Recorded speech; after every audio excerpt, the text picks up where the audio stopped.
chat gitu untuk supaya semangat dalam ngerjain skripsinya. Terus saya sendiri merasa saya tuh dimuluskan sama dosen gitu, baik sekali. Jadi untuk kendalanya dulu awal cari judul aja sih, tapi setelah saya udah dapet judul semuanya jalannya mulus banget sampai akhirnya saya bisa wisuda hari ini. Itu cuma 1 semester aja. Angkat apa Mbak?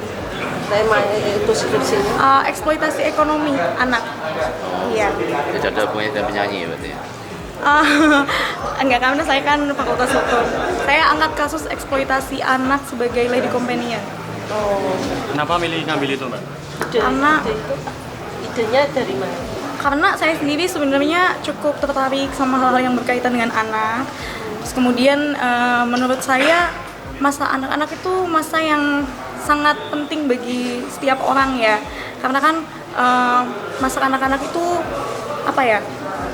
Sebagai cikal bakal awal nanti karakter yang akan dimiliki seseorang ketika dia dewasa kan. Jadi untuk anak-anak yang kemudian punya masalah dieksploitasi secara ekonomi itu harus kita bantu gitu. Setelah lulus ini ada keinginan mau kemana, lanjut nyanyi atau ada? Iya, lanjut nyanyi aja sih. Untuk sejauh ini mau lanjut nyanyi aja. Sudah berapa lama Mbak jadi profesi nyanyi wedding?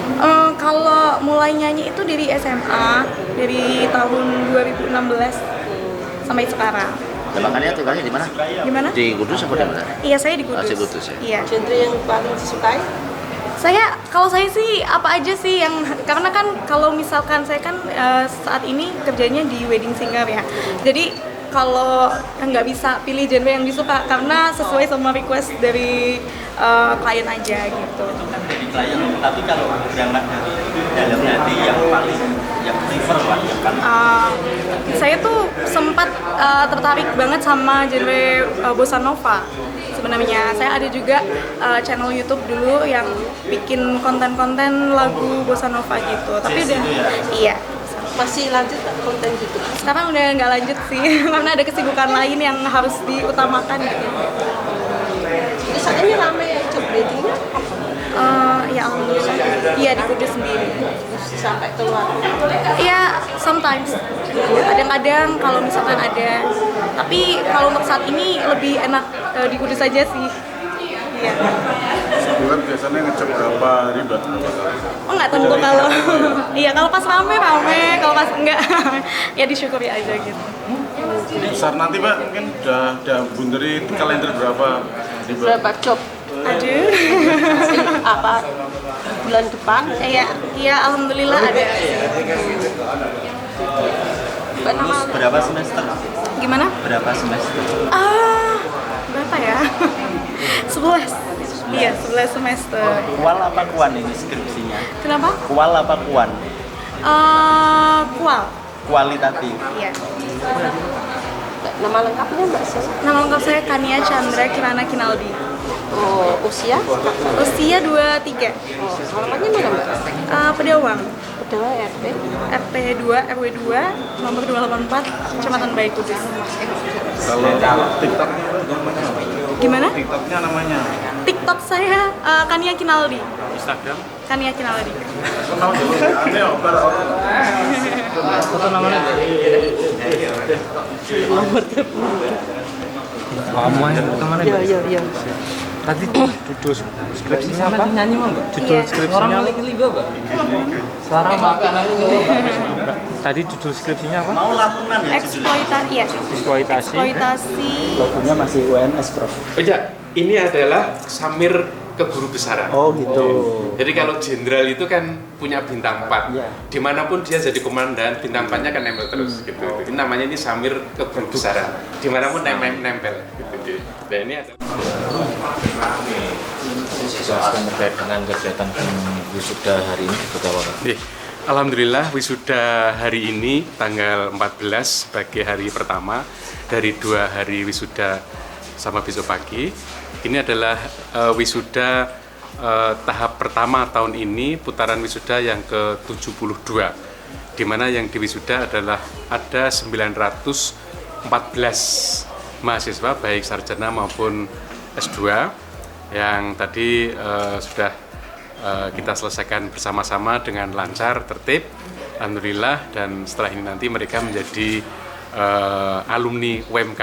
Begitu. Juga hadir tadi Pak PJ Bupati Kudus yang sebenarnya beliau juga sebagai Direktur Humas Kementerian Ristek Dikti tadi ya. Saya kira sambutannya tadi cukup baik, memberikan motivasi yang sifatnya futuristik untuk membekali para wisuda UMK kali ini. Alasan digelar 2 hari sebenarnya?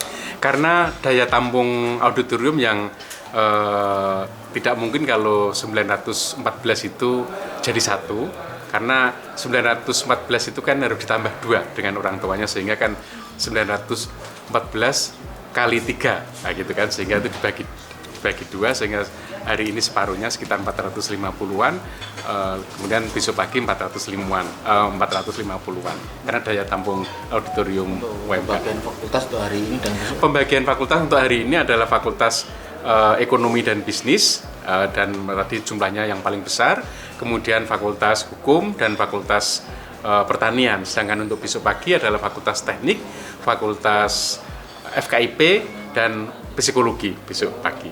Pesan dan harapan untuk alumni? Sebagai rektor sekaligus saya sebagai guru dan dosen tentu memiliki harapan yang sangat besar terhadap para alumni yang sudah berkecimpung, kemudian berkegiatan tidak saja dalam prosesi belajar mengajar, tetapi dalam proses-proses pembekalan soft skill mereka, berkomunikasi, berjejaring, dan lain sebagainya. Tentu setelah ini kami seperti yang saya katakan tadi adalah tetap memegang nilai-nilai jati diri UMK, yaitu dignity, quality, dan integrity, yaitu kemartabatan, kemudian berkualitas, dan punya integritas. Karena saat ini nilai-nilai itu menjadi hal yang penting di luar technical sukses yang dicapai oleh seseorang. Bahkan nilai ini terutama yang dignity itu oleh lembaga Habibie, namanya apa itu,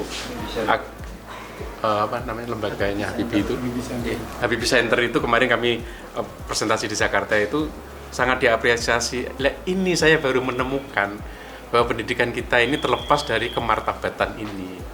Kita terjebak kepada soal-soal teknis keilmuan dan teknis kepraktekan, sedangkan mengenai karakter, kemartabatan itu kita agak lupa untuk mengembangkan. Nah, harapannya ini menjadi nilai yang bisa diakulturasi dan kemudian dihabituasi oleh alumni kita, hingga nanti akan terbuktikan di masyarakat ketika mereka kemudian beraktivitas, berbakti di masyarakat. Prof, kalau melihat perkembangan zaman kan ini bergerak semakin cepat dan mungkin secara institusional UMK sendiri ada strategi khusus nggak kepada teman-teman mahasiswa yang nantinya lulus supaya mereka tetap relate dalam menjalani kehidupan yang sangat cepat. Betul. Jadi beberapa hal yang kami siapkan dalam rangka untuk mau internalisasi dinamika global, bahkan kecepatan, real time, quality, dan lain sebagainya. Itu beberapa hal, misalnya kami sudah menerbitkan regulasi mengenai rekognisi dan konversi mengenai kegiatan-kegiatan di luar perkuliahan menjadi pengakuan terhadap SKS resmi berbasis kurikulum perkuliahan. Ini harapannya akan memperpendek masa studi. Jadi mereka yang memiliki talenta aktivis apapun, mereka juga akan mendapatkan rekognisi, penghargaan atas itu. Nah, rekognisinya bagaimana? Di situ ada aturan yang disebut dengan konversi. Jadi kegiatan apa itu bisa dikonversi menjadi SKS tertentu. Ini SK-nya sudah terbit, sudah akhir tahun yang lalu. Ini sedang eksekusi. Harapannya apa? Untuk memperpendek masa studi, dan dengan memperpendek masa studi itu secara biaya mereka juga ringan, dan secara pembekalan di luar hard skill itu juga ada peluang yang lebih lebar untuk pembekalan soft skill. Kemudian daripada itu, baru saja di awal tahun ini kami diizinkan oleh Kementerian Ristek untuk membuka RPL, yaitu rekognisi pembelajaran lampau. bahkan langsung di 16 prodi yang ada di kami. Ini sedang kami siapkan untuk pendaftaran baru, sehingga mahasiswa-mahasiswa kami yang mungkin nasibnya kurang baik kemarin DO bisa masuk sini kembali, nanti dihargai, barangnya tidak apa yang sudah dilakukan tidak akan lepas. Bahkan teman-teman yang mungkin punya sertifikat, punya aktivitas, punya track record di dalam kehidupan masyarakat, nanti unjukkan nanti bisa diakui, bisa direkognisi, bisa dikonversi, sehingga ketika daftar ke sini itu tidak harus menyelesaikan 8 semester, tetapi bisa sampai diakui 60% dari total pencapaian kesarjanaan. Kami sudah tahun ya, Bro? Kenapa? Ya hanya 6 semester ya, Bro? Bisa malah kurang, bisa kurang. Kampus lain sudah ada atau ini sedang bergerak serentak. Dan alhamdulillah UMK sebenarnya hampir semuanya diizinkan, tetapi yang masih akreditasinya masih baik-baik itu belum, tapi yang baik sekali baru unggul itu bolehkan itu ada 16 kami. terkait klaster tadi kan disebutkan waktu bilang klaster 1. Iya, jadi kami itu dalam konteks kompetisi program kreativitas mahasiswa, UMK ini kan masuk klaster 3. Ini PTN-PTS, PTN-PTS itu klaster 3. Nah, klaster 3 itu kami 2 tahun itu selalu ranking 1 terus nasional, baik PTN-PTS. Nah, tahun ini karena prestasi kami, pencapaian kami, sehingga tahun ini itu kami naik kelas menjadi klaster 2. Tapi ya berat, karena yang ada di klaster itu tuh yang tadi sebutkan, saya tidak sebutkan menimbulkan ya. Klaster 2 kami saat itu juga deg-degan gitu, mampu nggak kita main lagi di situ. Tapi alhamdulillah kita masih mampu lagi. Kita masuk ranking 2 Jawa Tengah, gitu kan. Jawa Tengah di antaranya ya itu. Antara UNDIP UNES. Oh, yang PTS, yang PTS aja. Jangan Tapi untuk mempertahankan itu apa, Pak? Nah, yang nasional itu kami masuk 17 PTN-PTS. Kalau nasional. PTN itu PTN-PTS itu ada 4.650 loh kita 17 besar gitu. Ini artinya ya mahasiswa kita itu juga baik gitu loh, maka harus kita keluar dengan baik. Konsekuensi dengan klaster 2 itu apa?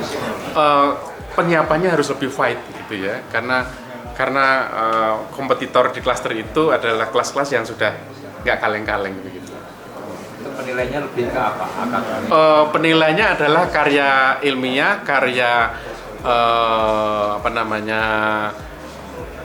kepraktekan begitu ya. Jadi dia tidak saja dalam konteks sains ansih begitu, tapi juga sains practical science-nya begitu. Misalnya proposal mengenai pengembangan apa, inovasi apa, kreatif apa, gagasan itu ada 8 hal yang harus dikerjakan. Kalau klaster 2 dijalankan untuk PTN masuk klaster berapa? Klaster 2 itu kalau PTN mungkin seperti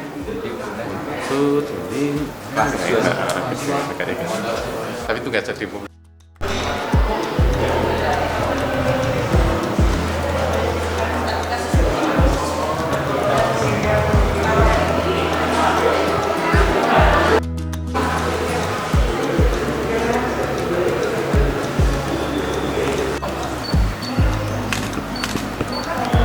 Lihat sini, Pak.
Ya, halo.